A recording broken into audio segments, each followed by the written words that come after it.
إن الحمد لله نحمده ونستعينه ونستغفره ونعوذ بالله من شرور أنفسنا وسيئات أعمالنا من يهده الله فلا مضل له ومن يضلل فلا هادي له وأشهد أن لا إله إلا الله وحده لا شريك له وأشهد أن محمدا عبده ورسوله أما بعد فإن خير الحديث كتاب الله وخير الهدي هدي محمد صلى الله عليه وسلم وشر الأمور محدثاتها وكل محدثة بدعة وكل بدعة ضلالة وكل ضلالة في النار وأعوذ بالله من الشيطان الرجيم بسم الله الرحمن الرحيم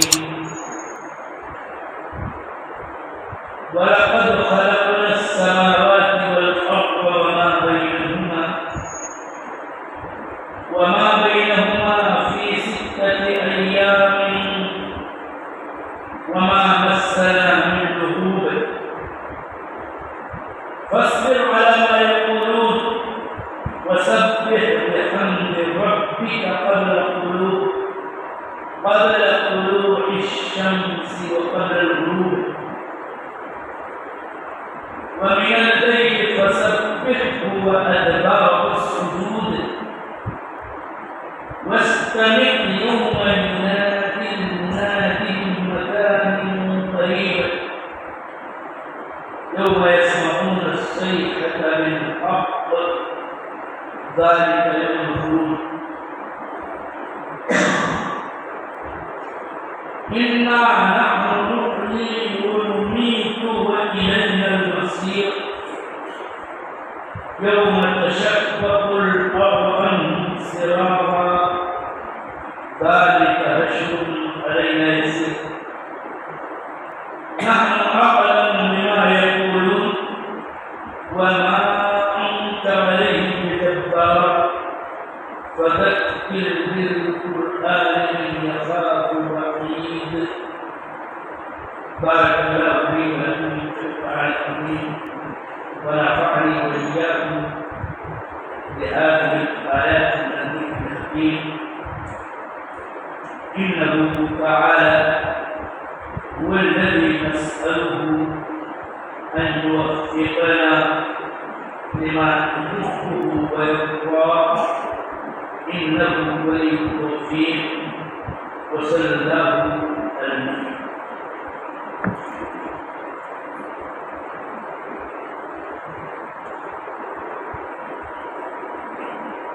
الحمد لله رب العالمين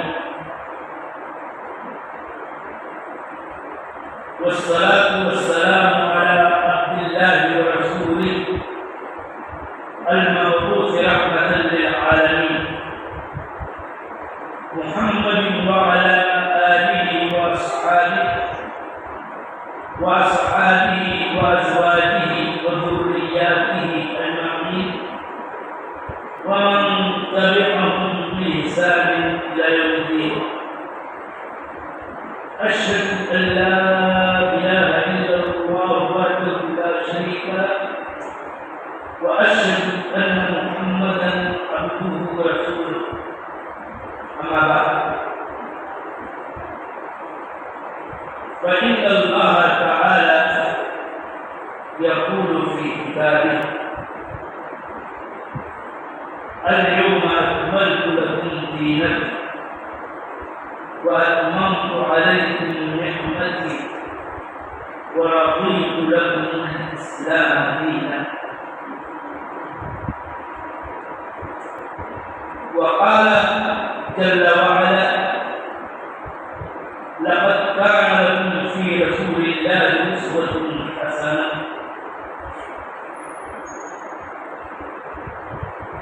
اشرح لي صدري ويسر لي أمري واحلل عقدة من لساني يفقهوا قولي سبحانك لا علم لنا إلا ما علمتنا إنك أنت العليم الحكيم. اسلامی دینی بھائیوں، حاضرین جمعہ، ہم اللہ تعالیٰ کی حمد و ثنا بیان کرتے ہیں، اس کی تکبیر و تحلیل، تسبیح و تحمید اور تقدیس و تمجید کے کلمات ہمیں چاہیے کہ صبح و شام ورد زبان رکھیں، اللہ کو یاد کریں. اللہ تعالیٰ کی یاد بڑی چیز. ہم رسول رحمت نبی خاتم احمد مصطفیٰ محمد مصطفیٰ صلی اللہ علیہ وسلم پر صلاۃ و سلام بھیجتے ہیں کہ آپ کا حق بڑا عظیم ہے اور حقوق متعدد ہیں. انہیں میں سے ایک حق یہ بھی ہے کہ ہم اللہ کے حکم کے مطابق آپ پر صلاۃ و سلام کے مضمون سیرے زبان سے ادا کرتے رہیں، خصوصاً جمعہ کی رات اور جمعہ کے دن. میں آج کے خطبے میں ایک بہت ہی اہم اصولی بات اپنے دین و شریعت کے امور و مسائل سے متعلق ایک اہم ترین قاعدہ، ایک اہم ترین شرعی ضابطہ کی طرف مختصراً اشارہ کرنا چاہتا ہوں. ابھی جلد ہی مجھے ایک بڑے عالم ڈاکٹر عبدالعزیز ابن محمد بن عبدالعزیز السعید، پروفیسر جامعہ الامام محمد بن سعود الاسلامیہ ریاض کا ایک قیمتی محاضرہ سننے کا موقع ملا. اس محاضرے کا موضوع تھا التمسک بالسنہ، سنت کو مضبوطی سے تھامنا، سنت کو پکڑ لینا.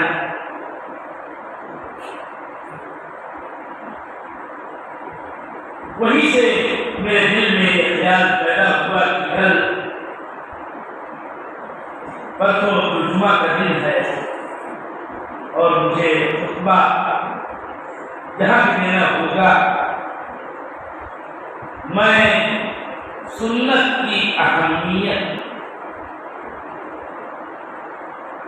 اور بدعت سے احتراز والی بات کو اجاگر کرنے کی اور اسی اہم ترین نقطے کو ابھارنے کی کوشش کروں گا، اور بالخصوص عبادات کے تعلق سے. عبادت اللہ تعالیٰ کی ہم پر واجب ہے اور اللہ تعالیٰ نے ہم کو اور آپ کو عبادت کے لیے ہی پیدا کیا. وما خلقت الجن والانس الا لیعبدون، سورہ ذاریات کی آیت کریمہ جس کا ہم بار بار ارادہ کرتے رہتے ہیں کہ یہی تو حاصل زندگی ہے اور یہی مقصد تخلیق انسانی ہے کہ اللہ تعالیٰ نے ہم کو پیدا کیا اسی لیے کہ ہم اس کی عبادت کریں. اور یہی سے بات یہ اہم ترین ایک کلمہ کو مسلمان کے لیے اللہ تعالیٰ اور یوم آخرت پر ایمان رکھنے والے کے لیے اس کی زندگی میں بڑی اہمیت کی حامل کہ ہمیں عبادت کس کی کرنی چاہیے.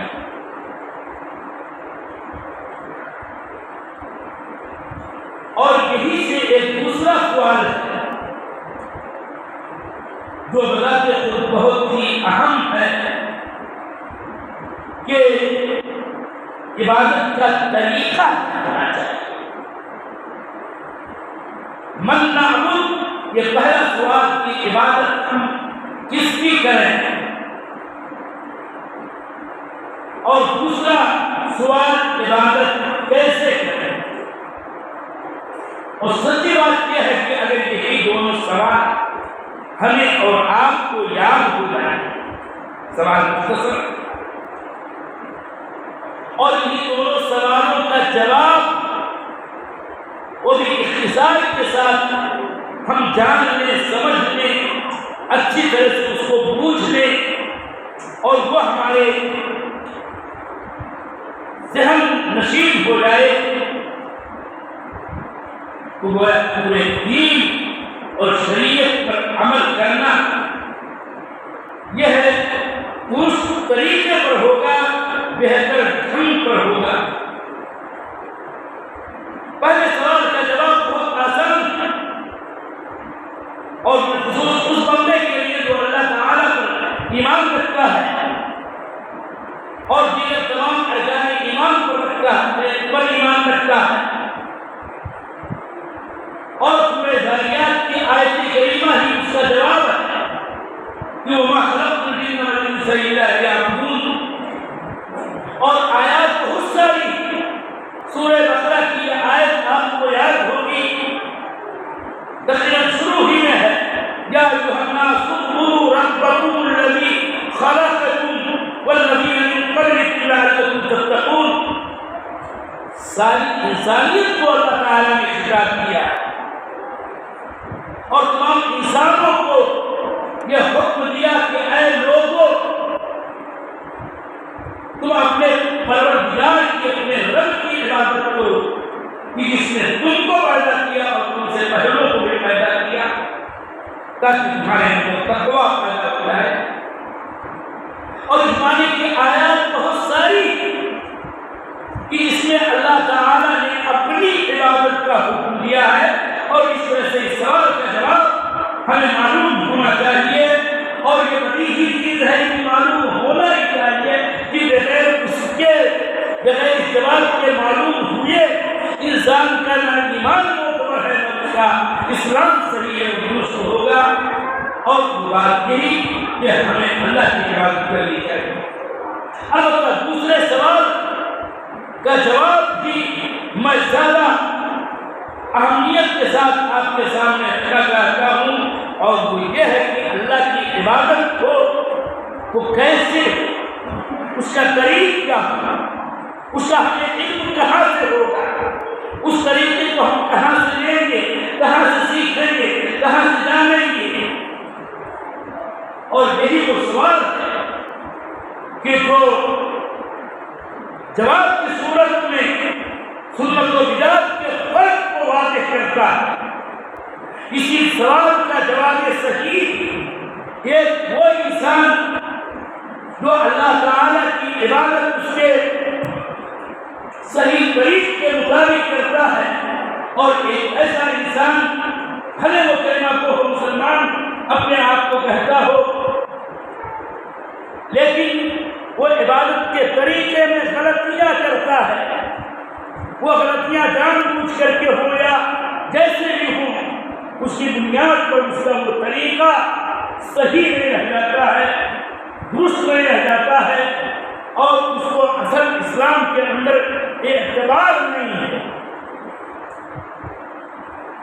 اور اس سوال کا جواب میں آپ کو مختصراً یہ بتانا چاہتا ہوں کہ عبادت کا طریقہ وہ ہے جو خود اللہ تعالی نے اپنی کتاب میں اور اس کے بھیجے ہوئے رسول نے اپنی احادیث میں اپنے قول کے ذریعہ، اپنے فعل کے ذریعہ، اپنی تقریر کے ذریعہ ہمیں اور آپ کو بتایا ہے۔ اور یہ بات یاد بھی رہے کہ ہمارا دین ایک کامل دین، اس دین کی شریعت کامل ہے، جامع ہے، کہ اس کے اندر کوئی کمی نہیں، کہ اس میں ہم اور آپ کوئی زیادتی کریں، اس کے اندر دل برابر خامی نہیں ہے کہ ہم اس کی کسی بھی طور پر اپنے عقل و رائے اور قیاس کے ذریعہ اس کی بھرپائی کریں۔ اور اسی لیے تو اللہ کے نبی صلی اللہ علیہ وسلم کا مشہور خطبہ ہے، اور وہ خطبہ ہم جیسے خطیب، چاہے جمعہ کے خطبے ہوں یا اور دیگر خطبے کے مواقع ہوں، اکثر و بیشتر تو یہی ہوتا ہے کہ اس خطبے کو ہم پڑھتے ہیں، دہراتے ہیں۔ نبی مکرم صلی اللہ علیہ وسلم کا یہ عظیم الشان خطبہ ہے کہ ان خیر الحدیث کتاب اللہ وخیر الہدی ہدی محمد صلی اللہ علیہ وسلم۔ بہترین بات، بہترین کتاب، بہترین گفتگو اللہ تعالیٰ کی کتاب ہے، اور بہترین سیرت، بہترین طریقہ، بہترین ڈھنگ وہ رسول اللہ صلی اللہ علیہ وسلم کا ڈھنگ ہے۔ اور آگے خطبے کے الفاظ میں صاف واضح طور پر یہ کہا نبی مکرم صلی اللہ علیہ وسلم نے اپنے خطبے میں کہ دین میں کوئی نئی بات یہ بدعت ہے، اور ہر بدعت گمراہی ہے، اور ہر گمراہی کا معال اور اس کا انجام جہنم ہے۔ یہ خطبہ ہم کو بتاتا ہے کہ ہمارے دین پر عمل، ہمارے شریعت پر عمل، اور پورا دین اس پر ایک انسان عمل کرتا ہے تو گویا وہ اللہ تعالیٰ کی عبادت ہی کرتا ہے۔ اور کیوں اللہ تعالیٰ کی عبادت کا طریق ہمیں رسول گرامی صلی اللہ علیہ وسلم سے تفصیل کے ساتھ ملا ہے، اور آپ نے کوئی شوشہ چھوڑا نہیں ہے کہ جس کی طرف ہماری رہنمائی نہ کرتی ہو۔ اور یوں بھی آپ صلی اللہ علیہ وسلم کی شخصیت کے بارے میں حدیثوں میں آتا ہے کہ آپ نے اپنی امت کو اللہ تعالیٰ کا پیغام،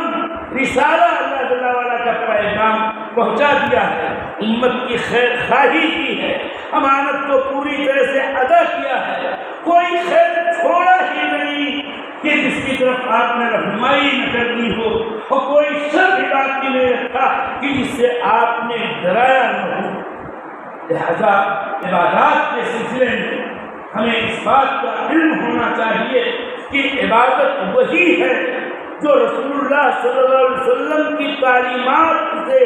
ہم کو معلوم ہوئی ہیں۔ اور یہ بھی بات یاد رہے کہ وہ سارا طریقہ صحابہ کرام رضوان اللہ علیہم اجمعین نے، اور اس کے بعد تابعین نے، اور اس کے بعد کے ہر دور کے اہل علم نے، ائمہ دین نے، محدثین نے، فقہاء اسلام نے، وہ ماہرین شریعت نے ہم تک پہنچایا ہے، اور قیامت تک دین پورے کمال کے ساتھ پوری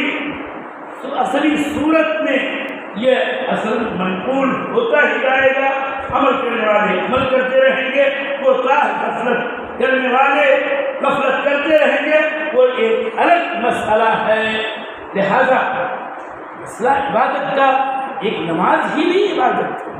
بہت ساری عبادت کی قسمیں ہیں، اور اس کی صورتیں اور اس کی شکلیں ہیں۔ کوئی بھی عبادت کو ہمیں اللہ اس کے رسول کے بتائے ہوئے طریق کے مطابق کرنی چاہیے، تب وہ مسنون اور مشروع عبادت ہوگی۔ اگر اس کے اندر ہم نے کوئی کمی پیشی کیا، کوئی اپنی طرف سے اضافہ کر لیا، کوئی اپنی طرف سے کمی کر لی، اس کی شکل و صورت بدل ڈالی اور بگاڑ ڈالی، اور یہ بھی کہ لاکھ اپنی نیتیں بزام خیش صحیح سمجھیں، اگر وہ رسول اللہ صلی اللہ علیہ وسلم کے بتائے ہوئے طریق کے مطابق نہیں ہے تو وہ عبادت کا طریق بدعت ہے، اور بدعت کے دائرے میں آتا ہے کہ رسول اللہ صلی اللہ علیہ وسلم کی تو ہم اہل ایمان کے لیے اسوہ ہیں، لقد کان لکم فی رسول اللہ اسوۃ حسنہ۔ میں یہ گفتگو ختم کرتے ہوئے اس بات کو واضح کرنے کے لیے ایک مثال دیتا ہوں۔ ابھی ہماری عید الاضحیٰ گزری، اس میں جو بھی اعمال کو کرنے کا حکم ہمارے دین و شریعت میں ملا، ان میں سے مثلا قربانی کا جانور ذبح کرنا، اور سورہ حج کی آیت کریمہ کی روشنی میں بہیمۃ الانعام کی قربانی کرنی ہے۔ بہت اختصار سے بات کرنا چاہتا ہوں، اپنے اس اصول کو مزید واضح کرنے کے لیے جو آپ کے سامنے رکھا۔ بہیمۃ الانعام کیا ہے؟ چوپائے۔ یہ خود اللہ تعالیٰ کے کلام سورہ انعام کی اللہ تعالیٰ کی نازل کردہ آیات میں یہ ہے کہ وہ 8 قسم کے نر و مادہ مل کے جانور ہیں جو بہیمۃ الانعام کہلاتے ہیں۔ اب سوال یہ ہے کہ اگر ہم قربانی کر رہے ہیں تو انہیں 8 چوپایوں میں سے کسی کی قربانی کریں جس کے لیے ہمیں توفیق ہو اور جو بھی ہمیں میسر ہو۔ لیکن نمبر 9 نمبر 10 سے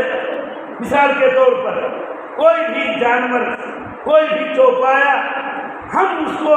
صحیح سمجھتے ہوئے، درست سمجھتے ہوئے کہ اس میں کیا حرج ہے، ہاں یہ بھی تو ایک جانور ہے جس کا گوشت کھانا مثلاً حلال ہے، لہذا ہم اس 9ویں کی اور اس کے مادہ کے اعتبار سے 10ویں کی بھی قربانی کر لیں، یا اللہ اس کے رسول کے بتائے ہوئے طریق بالکل غلط ہے، طریقہ صحیح نہیں ہے۔ دوسری مثال خدا کی بات ختم کر رہا ہوں، عقیقہ یہ مصنون و مشروع ہے اور بڑی اہمیت کے ساتھ اس کا ذکر آتا ہے کہ کل غلام مرحوم بعقیقتہ، کوئی بھی انسان ہے اللہ تعالیٰ نے اس کو اولاد کی نعمت دی، ایک لڑکا دیا، پھر لڑکی دیا۔ آپ نے صاحب بتایا کہ اگر لڑکا پیدا ہو، عقیقت کو کرنا ہے 2 شات، یہ عربی کا لفظ میں جان بوجھ کے استعمال کر رہا ہوں، یعنی 2 بکرے یا 2 بکریاں تم اس کی طرف سے اللہ تعالیٰ کے نام پر قربان کر دو، اور اگر لڑکی ہے تو اس کی طرف سے ایک ہی شات، ایک بکری ذبح کر دو۔ یہ عبادت عقیقہ ہے۔ حدیثوں کی روشنی میں، صحیح حدیث کی روشنی میں کہ قرآن شاطان وہ صحیح روایت کی روشنی میں یہ ہے کہ اگر کسی بھی مسلمان کو اللہ تعالیٰ اولاد کی نعمت دیتا اور اس کے بچہ پیدا ہوتا ہے، اگر وہ نر ہے، مذکر ہے، تو 7ویں دن اس کا عقیقہ کرنا ہے اور 2 بکریاں اس کو ذبح کرنی چاہیے، اور اگر وہ لڑکی ہے تو 7ویں دن عقیقہ میں 1 بکری ذبح کرنی چاہیے۔ لیکن ہم نے کیا کیا ہے؟ میں کیا کر رہا ہوں، آپ کیا کر رہے ہیں، ہمارے کلمات کو دینی بھائی کیا کر رہے ہیں؟ وہی بات یہ کہ عقیقہ کوئی تقریب نہیں جس کو فیسٹیول اور جشن کہتے ہیں، قسم اللہ کی، ہاں وہ جشن اور تقریب اور یہ فنکشن نہیں ہے، یہ تو اللہ تعالیٰ کے شکرانے کے طور پر عقیقہ ادا کیا جاتا ہے۔ مثال اللہ کے رسول صلی اللہ علیہ وسلم نے بتا دیا ہے شاطانے اور شاطن کا، کہ 2 بکریاں یا 1 بکری، 2 بکرے یا 1 بکرا۔ سوال یہ ہے کہ میں کون ہوتا ہوں اور امت کا کوئی فرد کون ہوتا ہے، اور اس کو یہ سوچنا چاہیے کہ وہ سوچتا ہے کہ مجھے چونکہ 200 آدمیوں کو، 250 آدمیوں کو یا 1900 آدمیوں کو مجھے کھلانا ہے، ٹھیک ہے کھلانا ہے، مباحث کا مسئلہ لیکن بحیثیت قربان عقیقے کے آپ اگر دو سے زیادہ اس موقع پر دعا کر رہے ہیں تو گویا ہم یا آپ زبان کال سے نہیں زبان حال سے ضرور یہ کہنا چاہتے ہیں کہ اللہ کے رسول صلی اللہ علیہ وسلم نے دو اور یہی تو کیوں کہا ہے چاپ سے ملنا چاہیے جب تمہیں آزادی دینی چاہیے. یہ شریعت پر اضافہ ہے, یہ عبادت کے طریقے میں تبدیلی ہے, تغیر ہے. اور جو عبادت کے اندر تبدیلی کرے اور اس کو بدل ڈالے یہی تو بدعت ہے. کسی کا نام دین کے اندر نئی بات ایجاد کرنا کہلاتا ہے جو مردود ہے تو اللہ تعالیٰ کے ہاں مقبول نہیں ہے. یہ دو مثالیں کی ہیں, ورنہ مثالیں نہ جانے کتنی ہیں. اس بات کو واضح کرنے کے لیے لہذا ہمیں اور آپ کو چاہیے جنازہ پڑھتا ہے. جنازہ پڑھنے کا طریقہ یہ ہے کہ اللہ اکبر کہہ کر کے اور سورہ فاتحہ اور کوئی سنت پڑھ کر کے اللہ اکبر کہہ کر کے ضرور پڑھ کر کے پھر اللہ اکبر کہہ کر کے میت کے حق میں جو مغفرت کی دعائیں منقول ہے وہ پڑھ کر کے سلام پھیر دوں. لیکن آج میں اپنی شخصیت کو ابھارنے کے لیے اور اپنے آپ کو گویا بہت اچھا نصیحت کرنے والا, خطبہ دینے والا, تقریر کرنے والا اور پختہ ثابت کرنے والا بنانے کے لیے کھڑی ہو جاتی ہے تو ہم بھی کے حق میں اور اس طرح سے اس موضوع سے متعلق کوئی نہ کوئی بات کہنے کے لیے کھڑے ہو جاتے ہیں. اللہ کے رسول صلی اللہ علیہ وسلم نے کبھی نہیں کہا. یہ عبادت ہے اور عبادت کے اندر یہ زیادتی یقیناً بدعت ہے اور یقیناً اس کے اندر گمراہی کے علاوہ اور کچھ نہیں ہے. اور یہ سب کچھ اس لیے کیا جاتا ہے بھائیو حرج اللہ تعالیٰ ہم سب کو توفیق دے اور صحیح طریق سے رہنے کرنے کی توفیق دے. اللہ کی عبادت کریں اور اللہ اس کے رسول کے بتائے طریق کے مطابق عبادت کریں تبھی عبادت ہماری قبول ہوگی. اللہ سب کو ایمان کی اور عمل صالح کی توفیق دے. ان اللہ کو ملائکۃ یصلون علی النبی یا ایھا الذین آمنوا صلوا علیہ وسلم اللهم صل على محمد وعلى آل محمد كما صليت على ابراهيم وعلى ال ابراهيم انك حميد مجيد. اللهم بارك على محمد وعلى ال محمد كما باركت على ابراهيم وعلى ال ابراهيم انك حميد مجيد. عباد الله رحمكم الله ان الله يأمر بالعدل والإحسان وإيتاء ذي القربى وينهى عن الفحشاء والمنكر والبغي يعظكم لعلكم تذكرون ولذكر الله أكبر.